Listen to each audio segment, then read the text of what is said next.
¿Qué tal? ¿Cómo están? Buenas noches. Bienvenidos, amigos y amigas, a un nuevo debate público en esta semana, el último, por cierto, de esta semana. Una semana que hemos comenzado hablando de la muerte, del asesinato, de la ejecución, como lo quieran llamar, de Bin Laden, y a medida que pasan las horas de esa ejecución, de esa captura y posterior ejecución, van sabiéndose nuevos detalles. Algunos de ellos contradicen a los anteriores. ¿Terminará siendo todo esto un tópico, una leyenda urbana?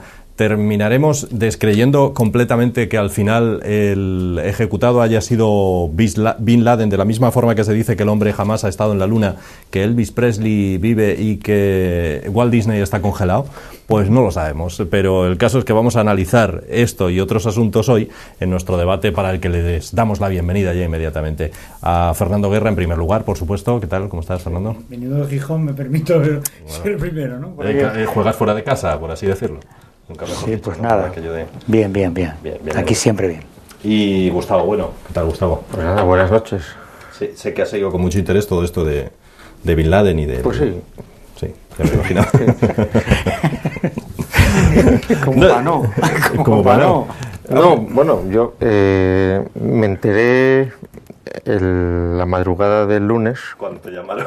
No, me enteré a las 4:30 de la mañana, que estaba yo viendo la televisión venezolana, que es lo que hago por las mañanas, y entonces... Los discursos de Chávez, lo habías dicho en otro programa. No, La Hojilla, el programa La Hojilla de Mario Silva, y entonces que ayer a las 11:05 cuando dieron el scoop, y luego conectaron con Telesur y ya todo el asunto. Entonces, con lo cual nada, me fui entreteniendo desde el principio. Y además es que no es broma, o sea, Gustavo Bueno a las 4:30 de la mañana es la hora a la que se levanta y la hora a la que ves a Hugo Chávez. Sí, porque lo ponen, está puesto en directo, todavía son el Guerra, mi bisabuelo, hay gente para todo. Hay gente para todo. No, hombre, es entretenido, lo pones en pequeñín allí en el ordenador y vas haciendo otras cosas y tienes ese fondo. Es más entretenido que escuchar la radio por la mañana. No, hombre, depende de qué emisoras, porque yo conozco gente que escucha, ¿cómo se llama este? A este que tanto irrita, al locutor, que enfada al personal, que estaba en la COPE. ¿No? Federico Jiménez Los Santos. Pero no está hasta las 6 o las 7. Hasta las 6 o las 7. De 4 a 6. También lo oyes. Cuando acaba Chávez. Bueno, Fernando, tú que eres más serio, iba a decir. Sí, mucho más. ¿Qué te parece todo esto de Bin Laden? Y, por cierto, que en el único país donde he oído decir que debería haber sido juzgado antes de ejecutarlo es en España. En boca de Gaspar Llamazares y del presidente del gobierno, que ha dicho que le habría gustado que Bin Laden fuera juzgado y no ejecutado. A ver, esto es una crónica de una muerte anunciada, porque yo ya llevo oyendo Osama, culito de rana, si no mueres hoy, morirás mañana. O sea que estaba cantado que tarde o temprano lo iban a trincar, o bien van a hacernos un montaje como el de la Luna, porque tuvieron muchos años para poder hacerlo. ¿Qué más da? O sea, que curiosamente el efecto es lo que se persigue. Y salvo que Osama Bin Laden en persona salga para decir, no estoy muerto, y además puedan comentar lo mismo que se comenta ahora, por darle una vuelta al argumento, sin llegar a ser maniqueos, hay que decir, pues si aparece el verdadero Osama Bin Laden, también la otra parte puede decir que es un montaje, igual que el de la muerte, a los opuestos muerte del verdadero, hay quien piensa o quien dice que es un montaje, que es un asesinato. Sí, claro, matar a alguien con premeditación y alevosía es un asesinato desde un punto de vista. Desde otro punto de vista es una ejecución sumaria de alguien que se sustrae de la acción de la justicia. Dice Llamazares a Zapatero que le habría gustado que fuera juzgado. Claro, sí, y a tantos delincuentes que no se ponen a tiro de la justicia. Lo que pasa es que esto, si se mezcla el plano moral con el plano político y se entrecruza, al final todo el mundo acaba arribando el asco a su sardina ideológica. Lo cierto es que el imperio es Estados Unidos, es el país en el que sus pobladores han tenido un mayor empuje en el siglo XX hasta llegar a ser los dominadores del mundo actual, y que se rigen por unas normas que se imponen a sí mismos y que están en condiciones de imponer a los demás. Dicho en otros términos, si España estuviese en condiciones de imponer la captura de los etarras que hay en Venezuela, sin que se le costase políticamente, económicamente y militarmente un precio tan bajo, o incluso sacando un beneficio político como el que saca el presidente de Estados Unidos, seguramente nosotros entraríamos a saco, si fuésemos los amos del mundo, en muchos países con los que tenemos cuentas pendientes de terroristas. Es una cuestión de terrorismo particular o integrista contra terrorismo de Estado. En el plano político, Estados Unidos sacó una ley después de la caída de las Torres Gemelas, en la que autorizaba a perseguir, a capturar, a secuestrar o incluso a matar a cualquier terrorista que hubiese tenido una deuda pendiente con el país, con Estados Unidos, en cualquier parte del mundo, sin necesidad de avisar, de pedir permiso, ni de nada más que con la orden del presidente de Estados Unidos. Y basándose en ese predominio de una ley forzada por un pueblo que apoya a su Congreso, que apoya a su gobierno, pues impone sus reglas, porque al final la ley es eso, la ley es la imposición de la norma emanada de los poderosos. Lo que pasa es que cuando la soberanía está más o menos en el pueblo, y es un pueblo pujante como el de Estados Unidos, se impone. De la misma manera que si estuviesen ganando la guerra los musulmanes integristas, pues Osama Bin Laden sería el nuevo redentor, sería el nuevo líder mundial, y al final pues acaba siendo los mitos un mito más, como el Che Guevara. Que no quieren tener el cadáver porque no quieren tener la foto, y no quieren tener la foto porque luego los chavales inconscientes lo ponen en un póster en su habitación, igual que hicimos con un médico asmático que no tenía ni puta idea de lo que era la política en la revolución, que se llamaba Ernesto Guevara, o lo mismo que ponen con Cristo y lo ponen abajo la figura del revolucionario, o Elvis vive, y mira que si Elvis vive tendría ahora pues no sé cuántos, 80 y pico años, una cosa así, o lo de Walt Disney. Al final Osama Bin Laden estará en la luna, Elvis está congelado y Walt Disney está en un búnker de la zona de Pakistán. Quiero decir, ¿qué más da? El caso es que Estados Unidos ha conseguido imponer una voluntad real o ficticia, imponérnosla a los demás y ganar en popularidad, que es de lo que se trata al final el presidente de cualquier país para perpetuarse en el poder. Gustavo. Sí, no. El ridículo que hace Zapatero es que dice que como todo demócrata le hubiera gustado que hubiera respondido ante la justicia, como todo demócrata, ¿no? Estados Unidos son la meca de la democracia, con lo cual aquí Zapatero, y luego es contradictorio porque la portavoz del PSOE antes que Zapatero dijo se ha hecho justicia, está muy bien hecho, se ha hecho justicia, con lo cual que es lo que encorajinó a Llamazares a decir lo que dijo, que tiene su razón dentro de la ideología que quieren que comulguemos. Como bien ha dicho Guerra, pues aquí la ley es la marca quien tiene la fuerza y quien tiene el poder de hacer lo que le da la gana. Lo que eso es totalmente contradictorio con la palabrería ideológica en la que estamos atontados y engañados, y de la que todos son cómplices. Es decir, cuando con una ficción jurídica se dice que la ONU ha decidido pues crear un espacio de exclusión aérea en Libia para que no despeguen los aviones de Libia y no ataquen a la pobre población indefensa, y eso se transforma en tirar misiles a matar a los nietos de Gaddafi, que eso es una ridiculez. Y eso todos los políticos demócratas españoles lo han apoyado, todos, sin excepción, todos han apoyado el asunto. Y porque lo dijo la ONU, no, la ONU dijo una cosa, no dijo que había que hacer esto. Es decir, lo que se demuestra es que la palabrería de derecho internacional, de tratados internacionales, de democracia, de derechos, todo eso son todo, nada, basura. Y absoluta basura, y aquí se ve la demostración absoluta y las contradicciones. Bin Laden no fue ni matado, ni asesinado, ni nada, fue neutralizado. Es más elegante, es más fino, que fue neutralizado.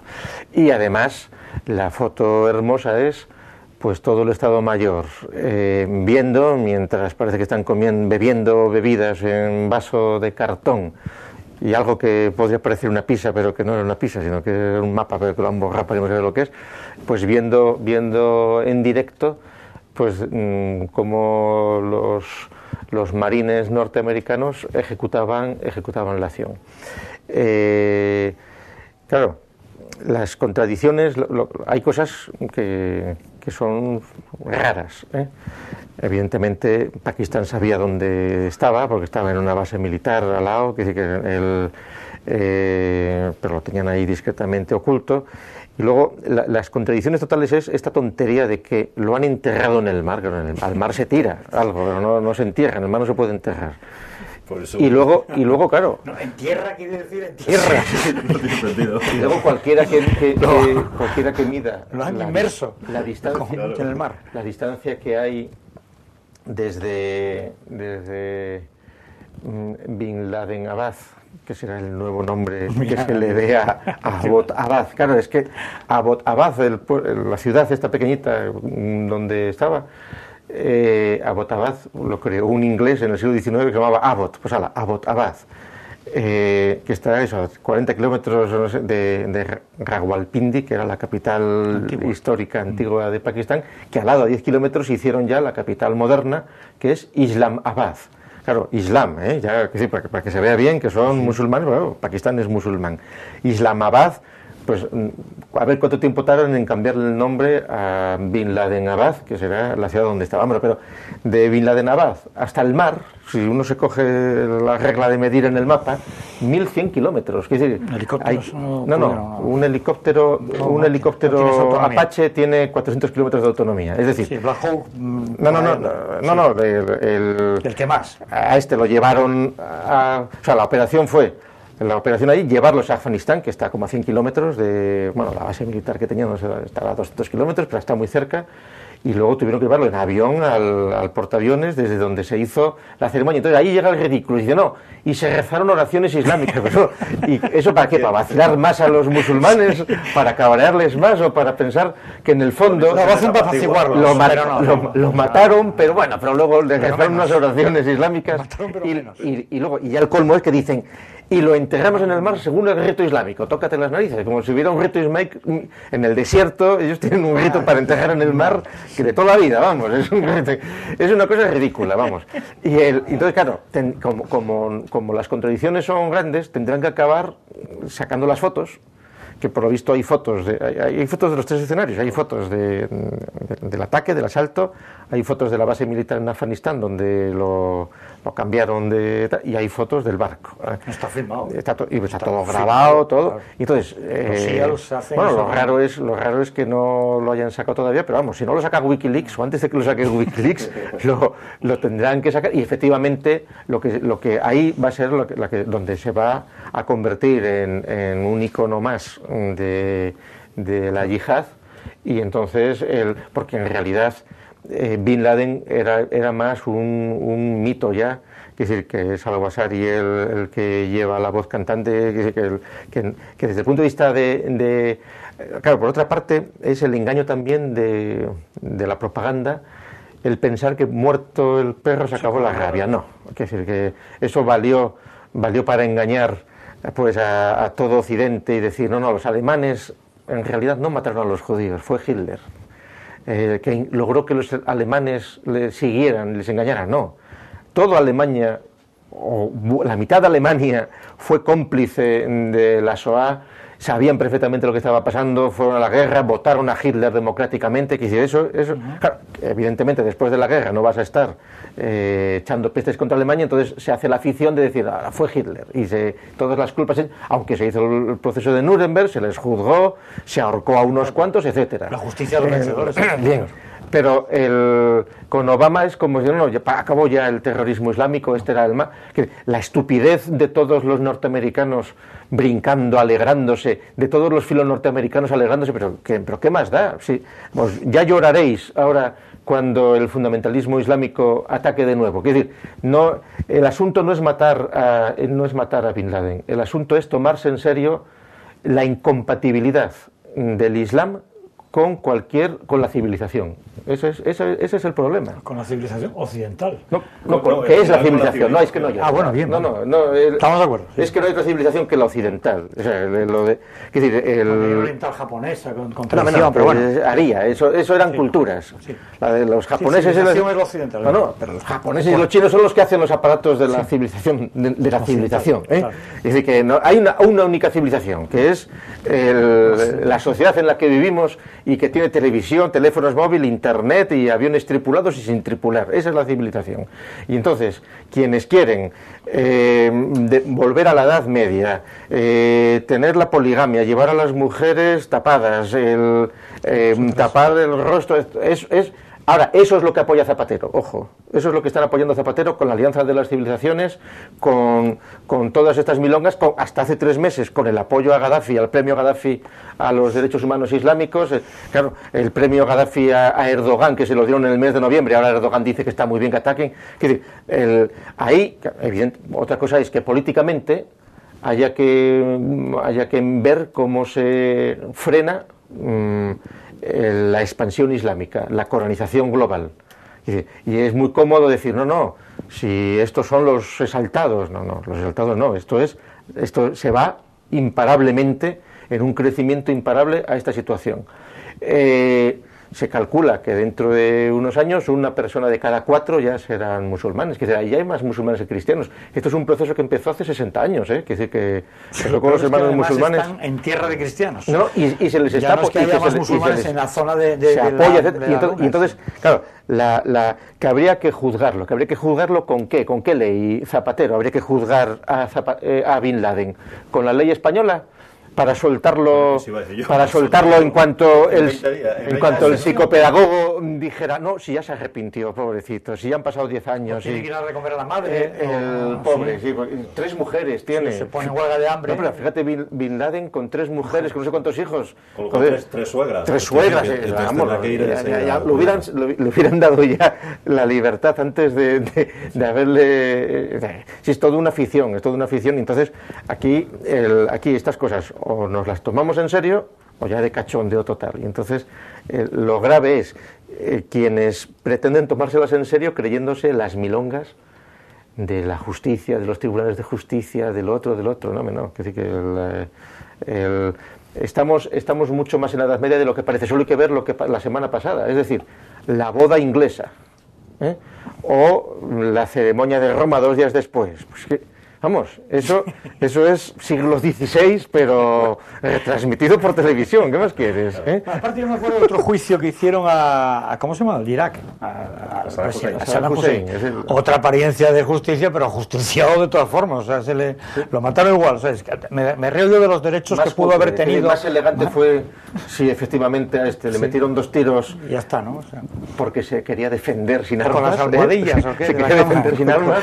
Con los almohadones de la cama. Dijo, sí, estaba amenazándoles con la rodilla. Que lo de Saddam Hussein fue más miserable, es decir, fue un ahorcamiento vergonzante grabado con teléfono tal, después de un juicio, un juicio en 5 minutos. Yo en eso siempre tengo un amigo que siempre me hace una broma. Cuando en las películas del oeste el sheriff tiene acorralado al bandolero dentro de una casa ahí aislada y dice: Sal, Willy, te ahorcaremos después de un juicio justo. Entonces, esto es un poco por el estilo, ¿no? Lo que pasa es que queda un poco las similitudes con el Che Guevara, ¿no? No obstante, las diferencias son abismales, que es la consecuencia de lo que acaba de decir Gustavo. Es que el islamismo ya está aquí, no está al otro lado del Mediterráneo, está aquí. Ayer salía en un periódico de Asturias y el Che Guevara, al fin y al cabo, digamos, era un debate dentro del entorno cristiano. Sí, era un debate entre cristianos. Es decir, con sus matices. Fuera más cristianos soviéticos, cristianos prochinos, cristianos de la quinta, de la sexta generación de izquierda, lo que tú quieras. Pero entre la socialdemocracia y el socialismo, en fin. No, bueno, y dentro de eso, entre la Unión Soviética y China. Es decir, que el Che era más prochino de expandir la revolución, cosa que no apoyaba la Unión Soviética, y entonces, quiere decir que pues, así sucede. Y, ojo, y se metieron por medio, que en el caso del Che, se metieron por medio los franceses, que nunca hay que faltar los franceses. Es decir, quien denunció o quien sopló, por culpa de quien imprudentemente fue a entrevistar al Che a Bolivia, supieron que estaba allí, pues era un progre francés, que sigue siendo un progre francés, y además con todos los parabienes, claro. Fernando, sí, como habíamos... Las diferencias entre el Che y Bin Laden, que estabas tú igualándolos, hay que esas similitudes de futuro icono, pero mucho más graves, porque además el islamismo no solamente va a seguir siendo beligerante, terrorista y demás, sino que está creciente, y no solamente creciente en términos absolutos del mundo, sino creciente de una forma alarmante en los países en los que, vamos a decirlo cierto, se ganó la cruzada, llamado así, porque este conflicto que surgió en el siglo VII en Europa, o en el siglo VIII, en Francia, Poitiers, tal,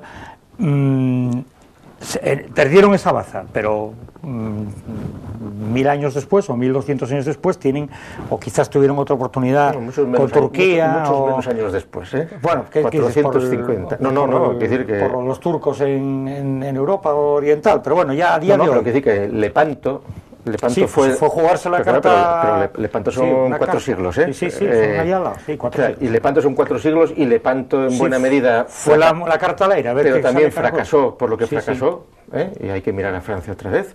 Sí, es verdad que se le dio a los turcos. Claro. Y eso es lo que permitió que Lepanto no se explotara el éxito. Después de una victoria, hay que aniquilar al enemigo hasta el final. Sí, de hecho había planes para entonces conquistar eso no se hizo. Argelia y Túnez, eso no se hizo.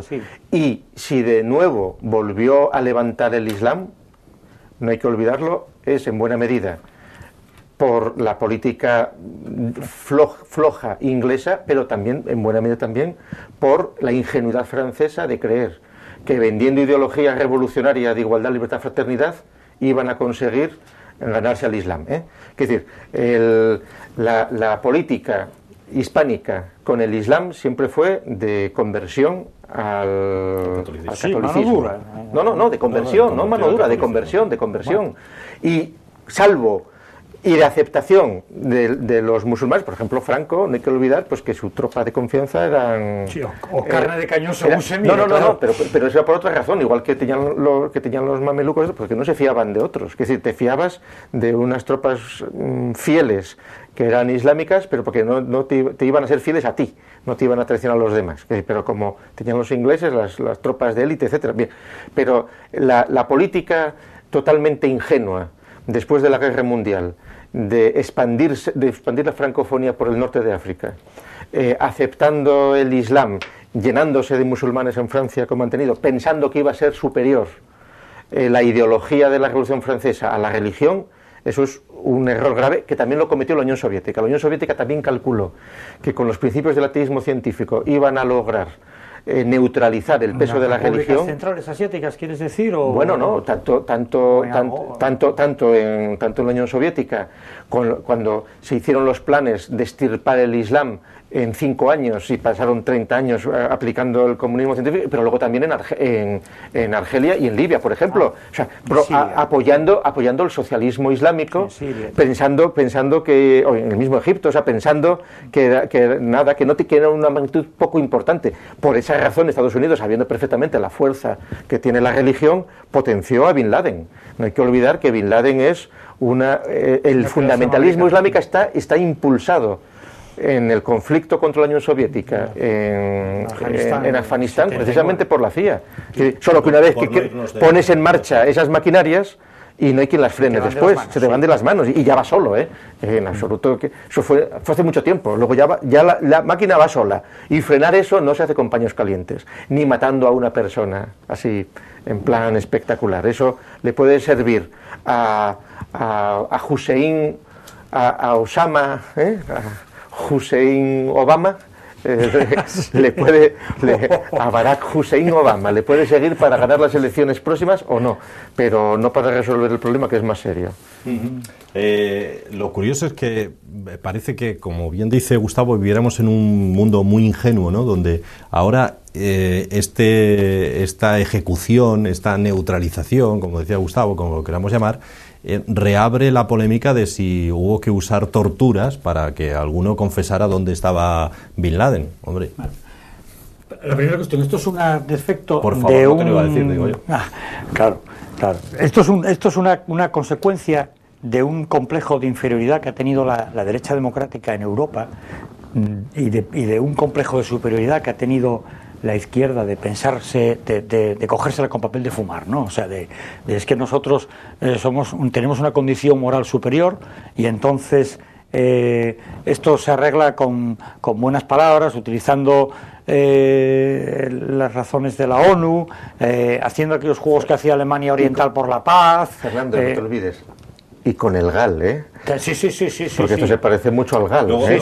Sí, Pero mira, a propósito, precisamente iba a utilizar una cosa que yo recuerdo siempre de Margaret Thatcher cuando fue requerida en el Parlamento para explicar la muerte de cinco supuestos terroristas del IRA en Gibraltar. Y entonces el Partido Laborista la premiaba a que dijese quién había sido el que había dado la orden. Y entonces ella, para zanjar definitivamente la cuestión, dijo: yo apreté el gatillo, fui yo. Lo mismo que el presidente de Estados Unidos el otro día.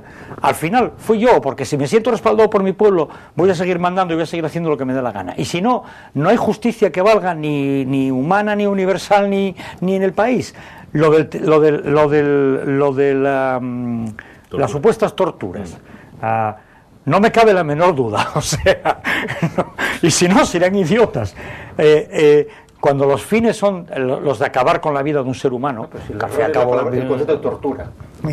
Si es que el error es hablar de tortura. O sea, aplicado tortura a que a ese maometano que lo tenían en una cárcel secreta en Polonia para extraerle información vital para la seguridad global, le tuvieron por lo visto que hacer 180 veces las maniobras de ahogamiento. Claro. Eso porque era un empecinado el hombre, quiero decir, porque tardó mucho, pero entonces no es tortura, quiero decir que pues insistía que llamar tortura a eso es verlo desde una actitud totalmente, pues eso, de no querer ver el daño, la enfermedad, las cosas, de coger... que yo creo muy importante. El que está mandando la orden de tortura está mentalmente predispuesto a pensar: es que también, si nos dice quiénes son los terroristas y dónde se esconden, evito la tortura de miles de familiares que van a ver cómo mueren sus seres queridos en un bombazo en cualquier subterráneo de cualquier metro de cualquier ciudad europea o que esté en contra. Así que al fin y al cabo a le estoy torturando para evitar el mal mayor de la tortura física y psicológica que supone lo que puede causar sus secuaces. Es una guerra. Sesiones de tortura. No, si es tortura de verdad, O sea, una tortura en serio no aguantas 180 sesiones, hombre. Ya se convierte en un hábito, en una costumbre. Es decir, es más, son malos torturadores. El dolor disminuye totalmente. Que no, hombre, quiero decir, las torturas serias que se han hecho y que podía hacer la Inquisición y que además que termina con, se acaba con el ciudadano. Sí. Entonces, es más una cosa psicológica de agotamiento, y en buena medida los norteamericanos, que para eso son muy melifluos también. Es decir, seguramente no llegaban al límite. Es más, el que es torturado tantísimas veces ya sabe que no le van a matar, con lo cual aguantas mucho más. No te digo que no, psicológicamente haya tenido unas sensaciones desagradabilísimas 180 veces, bueno, pero una tras otra. Y entonces, esas torturas light, porque si hubiera sido una tortura en serio, a la tercera sesión se hubiera muerto. Pues a un fanático como el Elemento no le sacan nada, se confirma más. Es más, han declarado que le aplicaron 180 sesiones, pero que cuando él cantó fue 2 o 3 años después. Fue después, y por otras circunstancias. Y vete tú a saber si porque ya pensaba que lo que estaba informando no iba a causar problemas, ya había pasado el tiempo de caducidad de la información o lo que fuera. Y vete tú a saber también si es verdad. No hay por qué creerse todo lo que nos digan los servicios. Es decir, hay que ver si es verdad eso, o si no tienen gente infiltrada, o compraron a alguien, o chivaron, o alguien cobró, lo que fuera, y le echan el marrón a de la tortura. Quiere decir que ahí que estamos moviéndonos en los terrenos, pero que son todo estupideces. Quiere decir, cuando Zapatero, volviendo a lo de antes, dice que fuera juzgado ¿con qué código? ¿Con un código que tenga pena de muerte o que no tenga pena de muerte? Claro, para meterle 60.000 años de cárcel en España, claro, y que luego le digan, no, ya llevas 10 años más o menos, tal, venga, sal. No, es decir, que ¿de qué estamos hablando? Con la ley sharia del Corán, por ejemplo, dejó por ojo, diente por diente, en función de la misma justicia, que si le dice, mira, vamos a aplicarte tu propia justicia, y como quien a hierro mata, a hierro muere, te tenemos que ajusticiar porque en la sharia coránica... Es la yihad, la guerra santa, y han atacado infieles... No. El problema de la democracia y de los derechos humanos y de la ONU es que no todo el mundo juega con esas mismas cartas.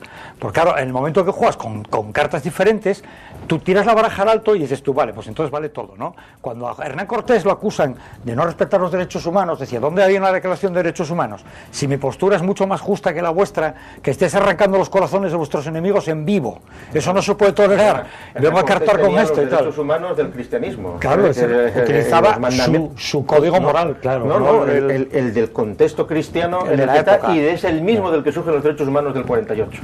De un contexto cristiano. Y por eso el Islam no los acepta. Y por eso viene la declaración del 90 del Cairo, que no se dice, se prefiere no decir o no recordar, pero hay 200 naciones en la ONU. 57 naciones de esas 200 tienen firmada la Declaración del Cairo de los Derechos Humanos Islámicos, que es contradictoria con la Declaración del 48 de la ONU. Y entonces, que estemos celebrando todos los años los derechos humanos, no. Más de un 25% de las naciones, en poblaciones menos, en poblaciones 1.500 millones frente a 7.000. O sea, las 57 naciones que tienen firmada la Declaración del Cairo suman 1.500 millones de personas.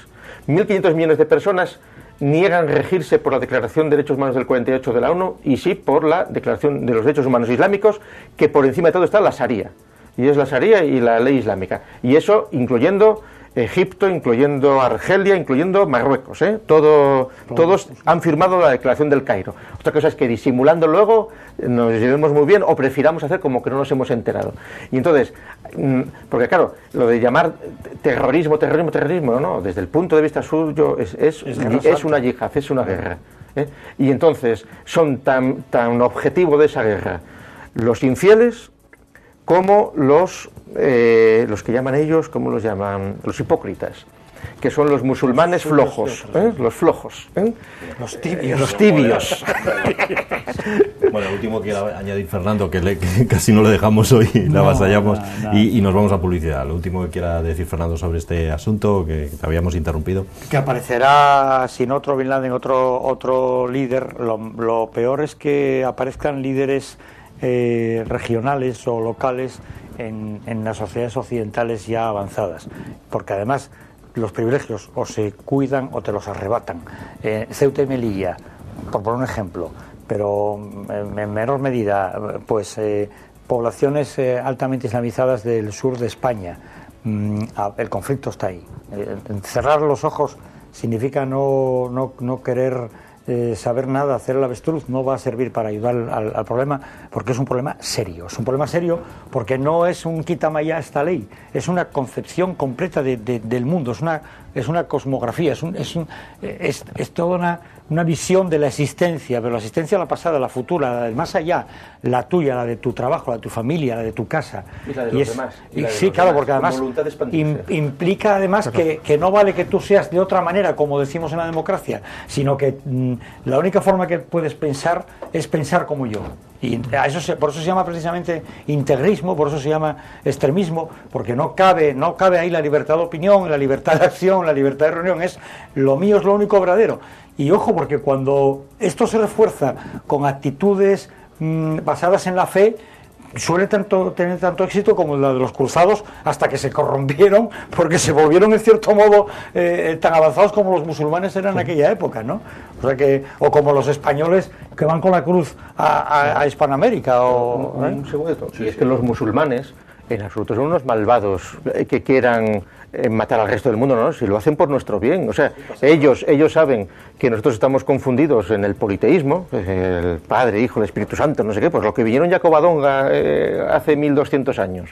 Y entonces, por generosidad hacia el resto del género humano, quieren acercarnos a la sumisión, al Islam, quieren hacernos partícipes de la verdadera fe. Islam, por si no lo saben los televidentes, quiere decir sumisión. Pues sumisión a Alá.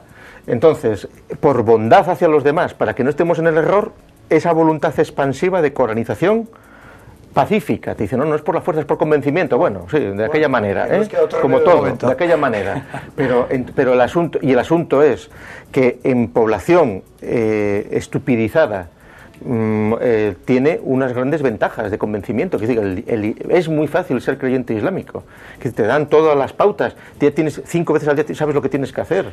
¿Puedo contar una anécdota que me pasó a mí, por contar la historia se llama no sé qué del Puente y está en Palencia, es un pueblo a 20 kilómetros de Palencia. Yo estaba este verano allí en una piscina, y estaba comiendo en el plato de piscina. En la piscina había muy poca gente, ya era en septiembre y había muy poca gente. Quería oír del bullicio de los fiestas de San Antolín, que era el 1 de septiembre, entonces me fui a aquel pueblo, ya casi estaba a punto de cerrar. Y estaba comiendo delante de la tele, estaban echando, no sé si una etapa de la Vuelta Ciclista a España, y entonces antes de la etapa, pues el telediario. Y en el telediario salió algo sobre el Sáhara.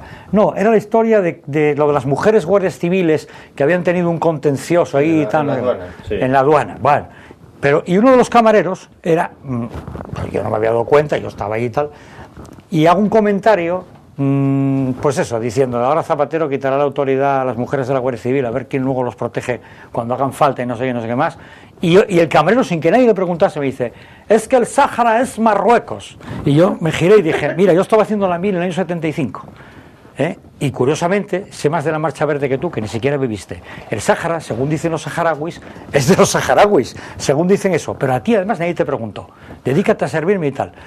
El tío me llegó a coger después de la comida.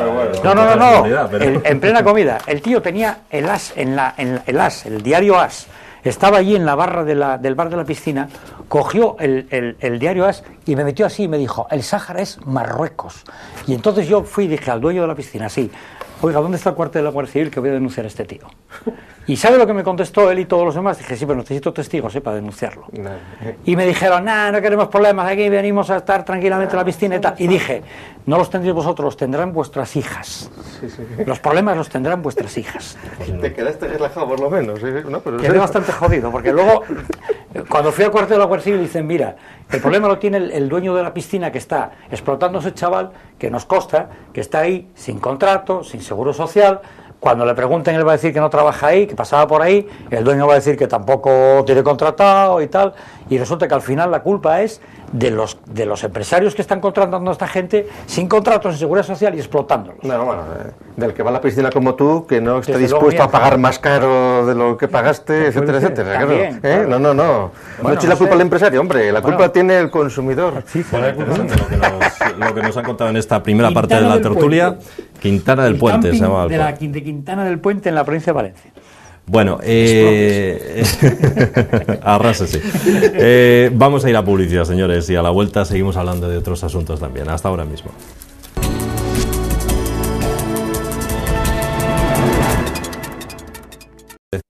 Vamos allá. Aquí estamos de nuevo con otros asuntos que tratar en este día. Como periodista me apetecía tratar este asunto que traemos ahora porque es verdad, se ha puesto de moda. También aquí en el Principado, no crean que no, lo de hacer ruedas de prensa, llamar a los periodistas para que se supone ejerzan su función de preguntar, porque si no, como decía un antiguo jefe mío, seríamos magnetófonos con patas, nos dedicamos simplemente a grabar lo que nos dicen y punto. Pero se ha puesto de moda que ahora, y ya digo, pasa aquí en el Principado, la rueda de prensa de Río Pedre, nada más salir de prisión, por ejemplo, fue una declaración, no fue una rueda de prensa. Él declaró lo que quiso y no admitió preguntas. Y cada vez está más de moda, sobre todo entre la clase política, que no se puede preguntar a quien ofrece la rueda de prensa. Como tal, por tanto, ya no es una rueda de prensa, como mucho será una comparecencia, una declaración, pero no una rueda de prensa, porque no permite preguntas. Estamos llegando a un momento en el que ha habido, incluso está habiendo ya plantes instigados por la Federación de Asociaciones de Periodistas de España, España, que les dicen a los periodistas, bueno, pues cuando eso ocurra, ustedes márchense. No sé qué opináis vosotros de esto, porque quizá puede parecer anecdótico, pero es que es una más de la mordaza que se está poniendo a la prensa. No, no es anecdótico, yo creo que está hecho adrede. A ver, las ruedas de prensa se han convertido en comunicados. Bueno, pues el argumento es, mire, no me haga perder el tiempo, déjeme que me dedique a mis cosas, claro. Mándeme el comunicado y ya decidiré yo que los periodistas de mi medio de comunicación vayan a cubrir esto o lo otro, lo de más allá. Pero se trata de que mientras esté entreteniendo a los periodistas en la rueda de prensa, no están con la oposición o con nosotros o con los demás allá o con el fútbol. Se trata de hacerles perder el tiempo para que estén contemplando el icono, la imagen, el jefe de campaña. Aquí el del cartel electoral, que soy yo, y la culpa la tienen los periodistas. La tienen los periodistas porque han sido demasiado amarillistas, han sido demasiado lameculos en general, no todos, estamos con lo de siempre. Puede ser. Y porque yo lo he visto, lamerles la mano a todos estos cuando están en el poder y también darles la vuelta cuando caen, ¿no? Y ponerse al rabo del nuevo perro que es el jefe de la manada, ¿no? Puede ser. No se trata de hacer ningún plante, se trata de decir, mire, usted dígame lo que tenga que decirme, y como comunicado yo lo publico o no lo publico en mi medio, ya está. Ahora, si lo que quiere es hacer un intercambio de pareceres con la prensa en la que se pueden hacer preguntas, nosotros también valoramos si lo cubrimos o no lo cubrimos.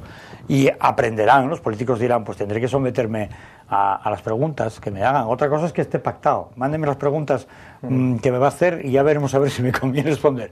Y bueno, pues ya veremos a ver si eso va a ajustarse, porque los políticos necesitan a la prensa y la prensa, en cierto modo, también a los políticos. Entonces tendrán que decir, bueno, pues lo que es comunicado, comunicado. Y en rueda de prensa va a haber preguntas, pero se pactará. Pero media hora o 2 preguntas por medio, o una pregunta que me la mandas por correo para prepararla y otra por libre. Pactos. Sí, bueno, la cuestión es más compleja, porque en realidad en los últimos años ha habido un gran crecimiento de medios. Que decir, esto, por ejemplo, no pasaba hace 30 años, porque no había tantas ruedas de prensa, no había tantas comparecencias, no había una necesidad de tanta presencia mediática. Entonces, es un proceso que está en un momento de inflexión y donde los perjudicados aquí van a ser los periodistas. ¿Por qué? Porque efectivamente se está llegando a un paripé de comparecencia democrática donde el periodista cumple las funciones del pueblo que pregunta al compareciente. O pregunta que procura además pues hacer preguntas incisivas que puedan diferenciar su medio del otro, etcétera, etcétera. Claro, tener vida, o crear contenidos.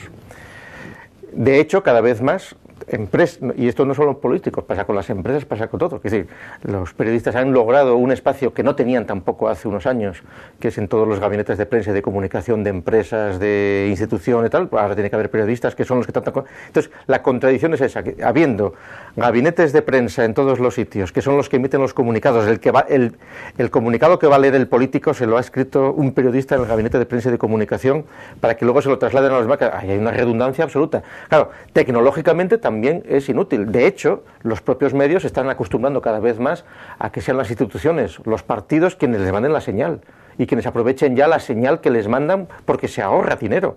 Porque dice, pero ¿para qué vas a mandarme o las señales institucionales? Claro, es lógico, no tiene sentido que en las Cortes estén 30 medios grabando, no, hay una señal institucional que se reparte y los periodistas van a un ayuntamiento y meten su micrófono allí en la mesa y todo, bien. Y entonces, claro, la pregunta es, ¿qué necesidad tiene entonces el periodista de ir a ese evento si lo puede seguir desde su redacción, como siguió Obama lo de Bin Laden, sin tener que ir allí? Para entretenernos para que no estén en otra cosa. Pero entonces el siguiente paso es que desaparece el reportero. No es absolutamente necesario. Es decir,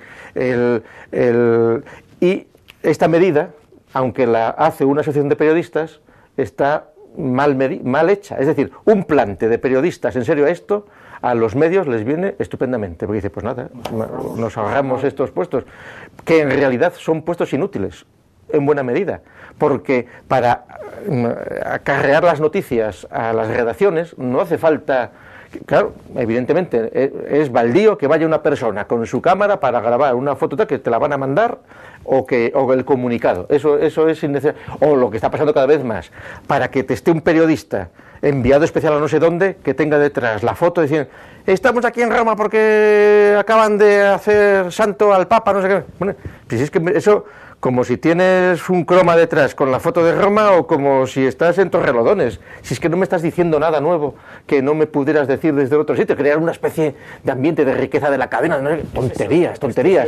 Claro, pero todo eso está... Pero todo eso cada vez más se sabe que es un bluff.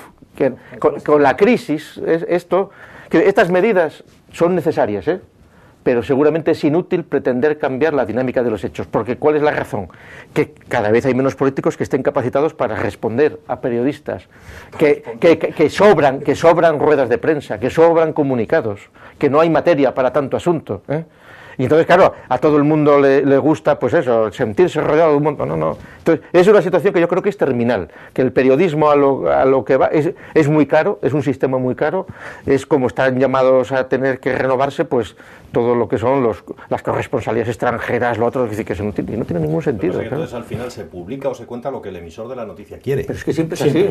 No solo eso. Hombre, si hay un periodista experimentado puede poner contra las cuerdas al político. Vamos a ver, aquí, salvo en Teleasturias, que es un caso anómalo en la televisión global, el control que hay en todos los medios por parte de los periodistas, de los directores, de los propietarios de los medios, de los políticos que presionan, de quienes ponen publicidad, es absoluto, es total. Es decir, no existe libertad de prensa en ningún sitio, y el que se lo crea, pues nada, que se vaya con los derechos humanos o con los juicios de Zapatero, o que diga, oh, qué pobre, que torturaron al pobre otro, y Bin Laden, qué malos fue. Pues nada, pura ingenuidad. Es decir, los medios cada vez es más descarado, se ve de qué pie cojean, qué sacan, qué basura, y no, a qué público canalla o estúpido se dirigen, o está totalmente, vamos, cualquiera que tenga los dedos de frente sabe cómo están las cosas.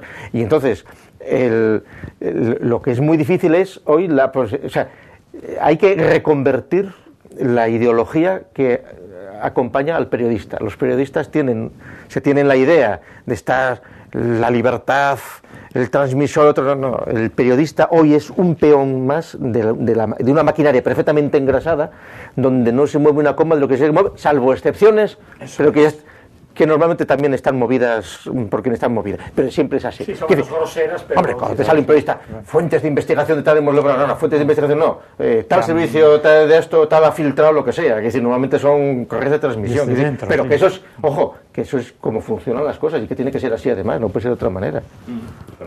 Sí, en términos generales estoy bastante de acuerdo. Hombre, no, para no ser tan lastimero, hay que recordar que hubo una época dorada de la ingenuidad y de la inocencia ya por los años 70 o tal, donde el Interview o Mundo, el diario El País o aquellos periódicos que había que parecía que hacían labores de investigación en según qué cosas y tal, estaban sometidos a menos medios de control, porque también los medios de control eran más ingenuos y tenían menos capacidad de controlarlo todo, y había un poco más el andar en pelota por la playa, en la playa de lo que es el todo. Pero ni un pelín más, Pero, o sea, no, ni un pelín más, efectivamente. Te sacaban el desnudo y la playa y te hablaban de la droga o de lo que fuera. Medido todo, medido y pesado todo. Creo que alguna cosa no, se veía, éramos más ingenuos, una teoría conspiratoria a tantos extremos, no creo tanto en ella.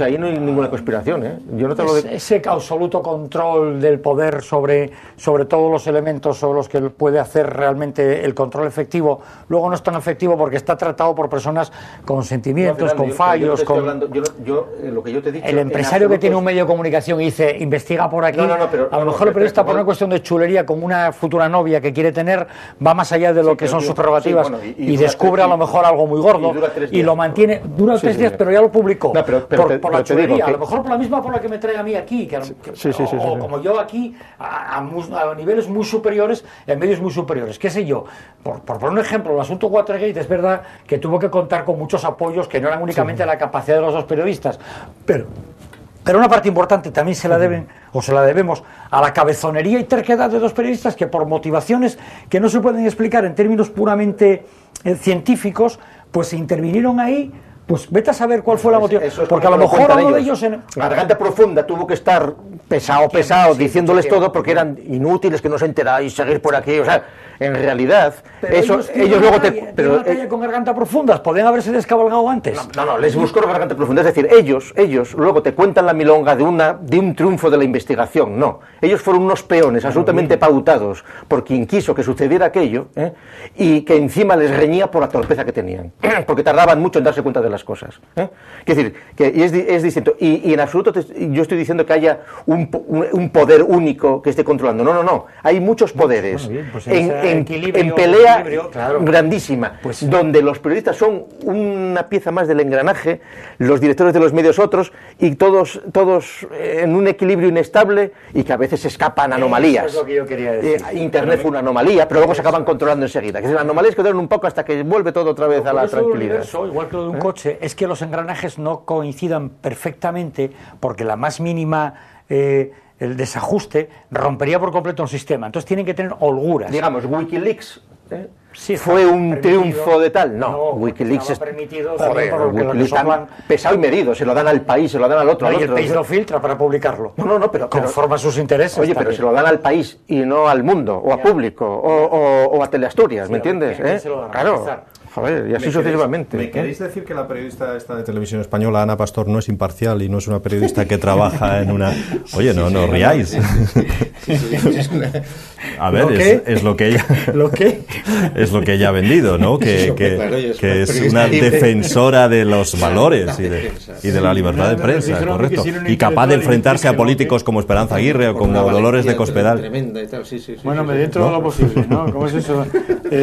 Una vez le preguntaron le dijo ¿cómo se llamaba el dramaturgo gallego, el de los esperpentos, el de las barbas de chivo, hombre, Valle Inclán? Sí. Entonces le presentaron a Belmonte y le dijo: mire usted, yo, porque hablaba un poco así, seguramente como Umbral, una cosa de estas así, como Fernando Fernán Gómez, a mí los toros no es que me gusten demasiado, pero me parece que para llegar usted al nivel de Joselito tiene que morir en la arena, muerto por un toro. Y Belmonte contestó: hombre, se hará lo que se pueda, ¿no? Entonces, yo creo que dentro de lo posible, pues hay alguien que procura... Pero no, sí es verdad que además, si no, por muy... o tienes muchos apoyos, o tienes a un jefe encoñado contigo que te da también cuartelillo. Estas cosas funcionan. No es curiosa la pose de esta... Yo lo he pensado, de esta periodista, de cuando viene eso, Esperanza Aguirre, Cospedal... Se crece, se viene arriba. Cuidado, que mis compañeros aquí son imparciales, que no dudo que lo sean los compañeros. A lo mejor quien está más arriba, ¿no? Una imparcialidad tremenda. Bueno, por cierto, hoy hemos conocido el premio Príncipe de Asturias de las Artes, si no me equivoco. Yo tenía especial predilección un año más, esto lo he contado yo creo ya todos los años desde que llevo en esta tele, especial predilección porque todos los años se le convoca por Serrat o por Les Luthiers o por Monty Python, pero al final ninguno de ellos. Nos empeñamos en... Es que la reina debe mandar todavía mucho en la Fundación Príncipe de Asturias. No olvidemos que Muti es un director de orquesta sinfónica, ¿no? Yo creo que esto es entre pan y pan lechuga. O sea, hay veces que se ponen muy progres con Woody Allen y cosas así y tal, y luego hay otras veces que combinando, o a lo mejor son una tendencia de la nueva directora. Yo no creo tanto en eso, pienso que todavía los que mandan. Claro, volvemos a lo de Televisión Española. ¿Será imparcial el jurado, ¿no? De los premios Príncipe, ¿o qué? Sí, no, la mano de la reina veo yo ahí, ¿no? Un poco, a lo mejor, o no sé. Bueno, o no porque no lo merezca, es que claro, en el campo del arte, ¿quién es el mejor? ¿Cómo se cuantifica eso, no? Desde luego yo preferiría el luthier, mira. Yo también. O incluso a Femino Incansado, porque... Y ya no te digo nada, Enrique Ponce. Claro, ya puestos a... Esa es otra, los toreros no están incluidos en este... que yo recuerde, ¿ha habido algún torero que le hayan dado el premio Príncipe? No. La primera razón que pusimos siempre los taurinos en que los toros tenían que estar en el Ministerio de Cultura era que desde hacía muchos años recibían la medalla de cultura de las bellas artes, o sea, toreros desde hace ya mucho tiempo, ¿no? Año tras año siempre había uno o dos que recibían, o ganaderos o tal. Entonces decíamos, coño, pues es evidente que si la medalla la da Cultura y no interior tendremos que estar en Cultura. No, hombre, a mí me parece tan capacitado, como Serrat también estaría bien, pero si te pones a rascar, ahí aparecen como 40 candidatos que podríamos escoger cada uno que diesen el perfil, porque primero porque puede gustar a ti personalmente, luego porque hay muchísimos artistas con una trayectoria tremenda, y no puedes encontrar razones objetivas para quitárselo a él, pero incluso dentro del mundo de la música clásica estoy seguro que hay 3 o 4 ahora un poco encabronados hoy, porque dicen, coño, pero si yo tengo más currículum que este, ¿no? O sea que... Bueno, vamos, yo creo que los jurados, que son numerosos, pues que no es sencillo seguramente, pues... No, yo que el jurado no es homogéneo, ¿eh? No parece... No, ya, pero vamos, que decir que en realidad, hombre, aquí seguramente los jurados también decidirán qué es lo mejor, que muchas veces no se premia tanto a una persona, pues según qué méritos. ¿Cómo vas a comparar un director de orquesta con un arquitecto, con no sé qué? Es que no son magnitudes comparables. Y entonces seguramente se introducen otra serie de factores que tienen que ver con la institución que da los premios, con lo que ese premio puede representar para la imagen del que premia. Así que al fin y al cabo es un premio institucional, es un premio que está vinculado a la monarquía española, a la monarquía española, que es un premio que Graciano García con gran habilidad supo ponerlo en marcha para familiarizar a una población descreída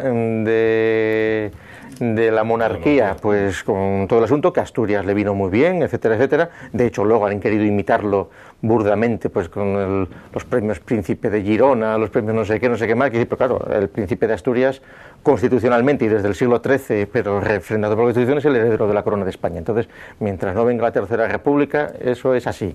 Y en ese sentido, los jurados siempre es normal que se atienda a los intereses. De hecho, al principio los premios eran solo de ámbito iberoamericano, luego se hicieron de ámbito universal, siempre evidentemente con más cercanía a lo que tiene que ver en un contexto cristiano. Pero cristiano, quiere decir que si se dan premios alguna vez pues a un maometano o maometana y tal, pues es bueno, pues es más pues porque sí, porque era una pobre señora que conviene esto, por política global de concesiones.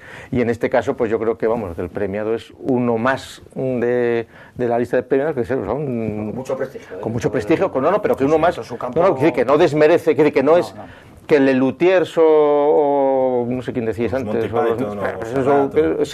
eso hubiera sido una extravagancia, que no, Serrat no es judío, Serrat no, que no tiene enjundia, ¿no? Y luego además sería un premio impertinente seguramente en el contexto de la institución que está detrás de los premios, que es decir, de saber las inconveniencias que podría luego decir, etcétera, que eso también hay que valorarlo. Y de hecho, pues en algunos premios se consulta si van a venir a recibirlo antes o no. Sí, decir, porque... hoy en día todo. No, han fallado. Los premios a una Peña Taurina. Alguna vez han fallado. Hoy vas a venir a cogerlo, porque si no vas a venir a cogerlo, no te lo vamos a ti. Evidentemente, que no puedes. Y aún así, fíjate, la Fundación Principal tiene 2 o 3és feos de esos, pues es unos deportistas gamberros, yanquis, pues que no saben lo que es. Pues nada, que sí que, hombre, evidentemente no se hizo la miel para la boca del asno, pero pues así son las cosas. No, pues no, para quien no quiere nada tengo yo mucho, ya está. O sea. Estábamos recordando algunos de los que no vinieron, mencionabas a Carl Lewis, a Bob Dylan, que tampoco quiso venir a recogerlo. Bueno, pues el cielo perdió. Que siga pensando que la respuesta está en el viento. Bueno, no sé si visteis ayer el partido de fútbol Barça-Real Madrid. Si no sois, creo que el 30 y pico % de la población que no lo vio, porque fue el 60 y tantos % de, por lo menos quienes ayer estaban viendo la tele, estaban viendo en concreto el fútbol. Un partido que se une mucho más, en el que se une mucho más que simplemente la práctica deportiva. No sé si os creéis que existe esa mano negra para eliminar al Real Madrid, y tampoco, y me gustaría saber vuestra opinión también sobre la utilización de estos partidos por el ámbito político, ¿no? Ayer, una vez más, vamos, tampoco es ninguna novedad, se pudo ver esa pancarta en inglés de Catalonia is not Spain. A ver. Hay 2 planos políticos, uno el de la política general y otro el de la política deportiva, y yo quiero separarlos un poco porque no siempre coinciden. A ver, que es una cosa política lo demuestra el mismo Jimmy Jump saltando ahí al campo. Yo vi el partido, el de la barretina, que por cierto me di cuenta que es un gran atleta porque no le echaban mano de los 8 seguratas que saltaron a por él. a 6 los pudo driblar exactamente igual que la apertura de Gales de, vamos, es su oficio. Bueno, pero lo hace, es una pérdida. Pero es una pérdida, es un desperdicio, porque en la selección española de rugby necesita una apertura que pueda evitar los placajes como ayer. Al final le cogieron, pero en la línea de 3/4, o sea, muy cerca de donde se ensaya. Bueno, ya para decirlo en términos un poco menos frívolos, hoy en el partido de Nadal, que estaba viendo justo cuando ya teníamos que, hoy por la tarde, a primera hora de la tarde, pues en el partido de Nadal se oyó, que es en Madrid, es en el Open de Madrid, se oyó un Vizca al Barça y hubo un murmullo, un murmullo que fue ya bronca, discusión, en pleno partido de tenis, que ya sabéis que la gente suele guardar un respetuoso silencio. Y cuando ya por fin el árbitro, que no se enteraba de nada porque era extranjero, calmó los ánimos, cuando se disponía a sacar el rival de Nadal, todavía se oyó uno, ¡a la Madrid! O sea que está impregnando demasiado la vida política deportiva. Con lo de la mano negra, cuando el Madrid ganó las 6 primeras Copas de Europa, en la 7ª edición le tocó eliminarse en semifinales con el Barcelona. Y el robo que hizo el Barcelona al Madrid fue espantoso, porque se enteraron después que la UEFA había decidido que ya tocaba que ganase otro, porque entonces se bajaban los niveles de, quiero decir, que ganaba siempre el mismo, iba en perjuicio del propio campeonato, ¿no? Zapatero es del Barcelona, lo reconoció, y cuando Aznar era del Madrid, o sea, cuando el Madrid ganó las últimas Copas de Europa, Aznar estaba de presidente del gobierno. ¿Son casualidades? No lo sé, pero sí es verdad que hay una tendencia a que funcione lo políticamente correcto. Yo, siendo del Madrid, reconozco que el Barcelona juega infinitamente mejor a fútbol. O sea, en justicia deportiva el Barcelona tiene que haber ganado los 4 partidos, mucho más equipo, otro se dedica a dar palos, pero no salto del terreno puramente deportivo, de la cancha, por ejemplo, ¿cómo se politizan los partidos de fútbol? Pues desde los propios entrenadores, que hacen ya un partido previo en ruedas de prensa, en las que ya meten los políticos que intervienen en la UEFA. Digamos que para separar los planos, una cosa es admisible o medianamente admisible, que es que intervenga la política deportiva. Ya sé que nos gusta, pero bueno, interviene, es inevitable. Pero lo que es totalmente inadmisible es que salte a un terreno de política general en el que 2 equipos de fútbol formados por futbolistas de todos los países del mundo, vamos, no de todos, de muchos países del mundo, en donde los seguidores que ves en la tele muchas veces aparecen peruanos y colombianos y no sé qué que son del Madrid, o moros y no sé qué que son del Barça, con la camiseta del Barça y tal. Eso lo convierten en una cuestión nacionalista, cuando el Barcelona, por ejemplo, ha sido fundado por un suizo que se llamaba Joan Gamper, y que está en el escudo del Barcelona está la bandera del país más cosmopolita, se puede decir, porque está formado por unos cantones en los que hay 3 idiomas, que me parece hasta ridículo, me parece peligroso incluso, una vez más, la utilización política de esto, porque mira, ayer en Canaletas hubo 4.000 locos, que no están tan locos, creo yo, no son 4, es que son 4.000, que se dedicaron a tirar botellas y piedras contra el hotel en el que estaba la prensa. Correcto. Entonces, es un animal que te acaba mordiendo si lo alimentas. Hay que matarlo, pero ya, o sea, y la culpa la tienen los políticos que se meten a eso. Sí, la culpa la tiene el que va al fútbol, el que lo ve. Por ejemplo, yo sé que existen esos partidos, y sé que ha habido 4 finales entre estos últimamente, pero cada partido dura 1 hora y media, pues mira, 6 horas que me he dedicado a otras cosas. Que decir que yo no veo ningún partido, pero estoy al tanto más o menos de lo que pasa. Según me decían esta mañana, por lo visto los del Barça llevan propaganda de UNICEF y el árbitro algo había de UNICEF, sí. Esos son ya melindres. Lo de la cosa política, eso es indisociable. Es decir, el fútbol se ha convertido en un sustituto de los ejércitos de las guerras entre naciones, entre ciudades y tal, en plan más light. Y lo que es bonito, a mí me encanta que todos estos majaderos y mentecatos catalanistas que están encantados con esto de Cataluña, ¿verdad? Sin embargo, son unos pobres desgraciados que están encantados con ganar la Liga. Claro, porque Fíjate el Barça que haría jugando con el Granollers y con el Tarragona FC, que es decir, es un desastre, que decir, tiene que haber una escala nacional para que tenga un poco sentido. Bueno, como se llame, qué sé yo, que me da exactamente igual, pero sé, te quiero decir que una liga de los países catalanes, pues eso es nada, una sosada, quiero decir, la desgracia que tienen estos mentecatos catalanistas es que su enemigo tiene que ser el Real Madrid, eso es lo que más les fastidia. Y mientras siga habiendo liga y siga habiendo partidos del siglo, pues Cataluña seguirá dentro de España. El día en que no interese a España que Cataluña nos siga dando la barrila, pues ya prescindiremos de Cataluña, probablemente se la daremos a Alemania como pago de la deuda o alguna cosa así. No, entonces que la Liga Europea, que Madrid y el Barcelona no jueguen ya la Liga Española, ni el Manchester United, ni el Milan, ni el Inter, porque no les da. Pero tampoco, ¿qué les da al Madrid venir a jugar a Zaragoza o a Coruña? Pero tampoco, es decir, tú puedes mantener una liga como las ligas europeas que hay, a un número de partidos finito y limitado, pero no aguantar todo el año. Quien mantiene una liga es una liga nacional, que es donde efectivamente hay continuidad.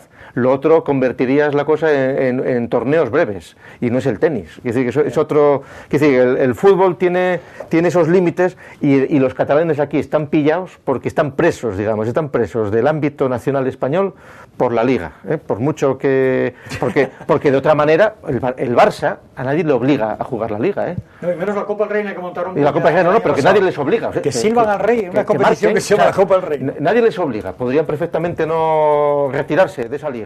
¿Qué pasa? Dejaría de ser el Barça, dejaría de tener eso. Y entonces es una situación dialécticamente divertidísima. Unos estúpidos majaderos que están pidiendo la independencia, pero que sin embargo es como cuando van los catalanistas a ver al rey, y el rey les dice, hablando se entiende la gente, y el rey les dice, ala, gilipollas, republicanos, seguid viniendo a verme, que mientras vengáis a verme aquí aguanto, hombre. Claro. Un apunte muy rápido.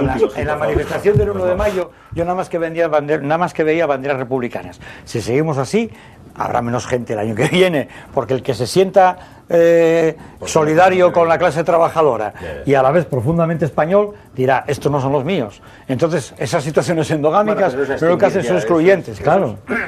Cuando dicen los sindicalistas, ¿qué es lo que falla en el sindicalismo? Para empezar, que permitís una bandera anticonstitucional que está echando de lado a los que buenamente vienen allí a celebrar el día del 1 de mayo. Permitieran la bandera con el águila, ¿no?